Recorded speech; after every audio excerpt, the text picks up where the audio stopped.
Well, hey, Community Church, we are in Genesis 45 with our daily Bible reading. We've kind of jumped through the story of Joseph rather quickly, so if you have extra time, I would highly encourage you to read the other chapters because the story of Joseph is just amazing. Again, it's pretty famous, and so I want us to get into the actual biblical text without going to the outside sources and media. I've mentioned Joseph in the Technicolor Dreamcoat.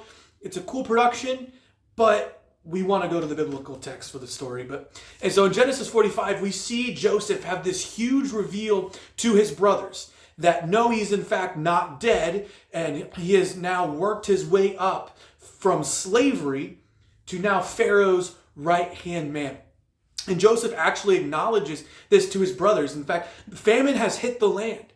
And because Joseph was able to interpret dreams, they were able, the nation of Egypt, was able to prepare for the famine and stock up. But his people and his family didn't have that. So the famine hit and these people are starving. Joseph's family is starving. But now Joseph is able to provide for them because he is in a position of prominent power. But it took Joseph a long time to get there. And it was a hardship for Joseph. It wasn't just immediately granted to him by God. God really humbled Joseph. Remember, we see in the previous chapters, he's a pretty arrogant person, and that lands him in the pit, lands him into slavery from his brothers selling him into that. And so Joseph gets humbled a little bit, but Joseph's character stays true. We see that in the interaction with Potiphar's wife. We didn't actually read that, but it's in the story of Joseph. But Joseph's character remains true. His faith remains in God.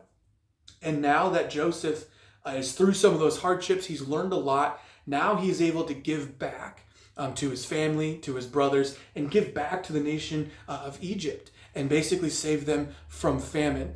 And so I know a lot of times it's hard when we go through hardships ourselves, but it's good that when we go through hardships and maybe we exit them, to know that that experience is sometimes not just for us, but that experience is so that we can share that with others so that they may not necessarily have to go through that hardship. I had a mentor in high school who shared his personal testimony about just some of the horrible things that he had went through and some of the choices that he made. And he told the guys in our youth group, he says, I don't share this because I want you to go through it, because I went through this so that I hope you don't have to.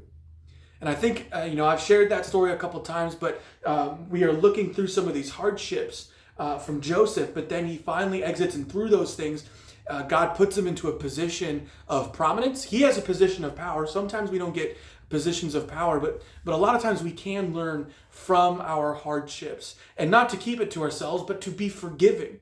Joseph had every right to turn his brothers away and still have some animosity towards them.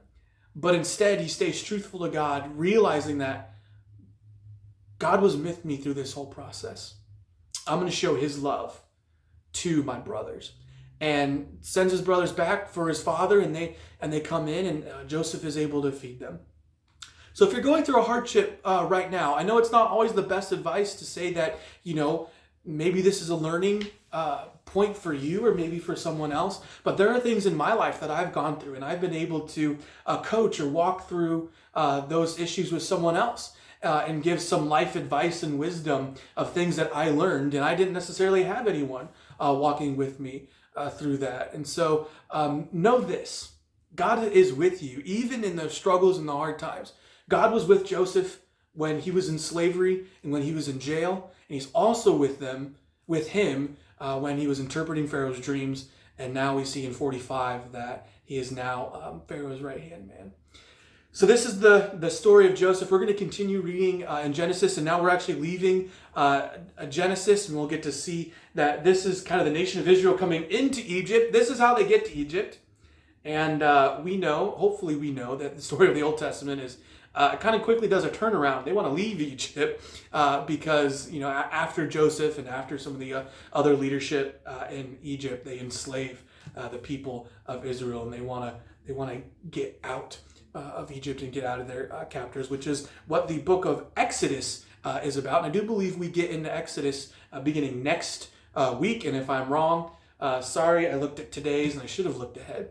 But thank you for joining us, Community Church. Remember, Sunday morning we're going to have discussions about this text, and we can also discuss the life of Joseph and what that means. But looking forward to seeing you on Sunday morning for coffee and discussion. So thank you for joining in, Community Church. I hope you've enjoyed these videos and just get these small little nuggets of information of what the Bible is. And remember, the story of the Bible is the story of God and God's people that continually point to the person of Jesus. So again, thanks for tuning in. Join us next Tuesday.